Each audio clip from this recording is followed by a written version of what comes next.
All right, now that we know what m and b are and we know how to find them looking at an equation, let's look at how we can write our own equations if they tell us what m and b are.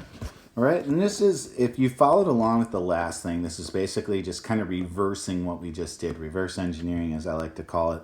So let's take a look at this. We got an equation of a line in slope-intercept form with a slope of -3 and a y-intercept of -4. We want to write this. So we know that our general equation is this, is y equals mx plus b, right?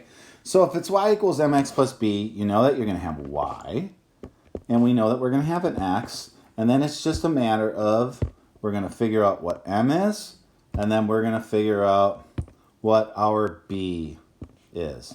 And those are the two things that we want to figure out. And then so that's where you go to your equation and you look at it and say, okay, I know that in this pink spot here, that's my slope. So where does it say my slope? Right, an equation, slope-intercept form with a slope of -3. So that -3 is going to go right here. And then your y-intercept, you're going to use the sign they give you, right? Y-intercept of -4. And then so it'll look like -4, but it's basically saying -4. And then you've got everything. And then if we rewrite this so it doesn't look like, fruit salad, right? You got y equals -3x minus 4. Okay? And then that is your equation.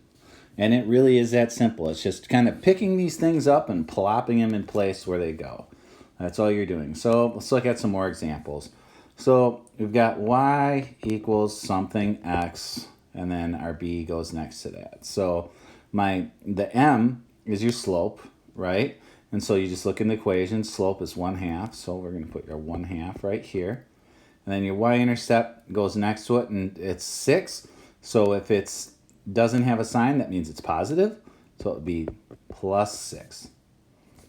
Next one would be y equals, all right, and it's mx, so find what your m is. Your m is your slope. So -2x, and then plus b, or just think of, then put your y-intercept next to it, and my y-intercept is +3. And this last one, same thing. Y equals, well, this slope's a little uglier, but it still is just what it is. So -3/5 x, that means it goes down 3 and then over 5. That's what that -3/5 means. It's not, complicated. And then it looks like that, I think this is supposed to be -1/5 is what they have written here. So -1/5, because that fraction sign sure looks really long. I don't think it's supposed to be that long. So that's probably a minus sign.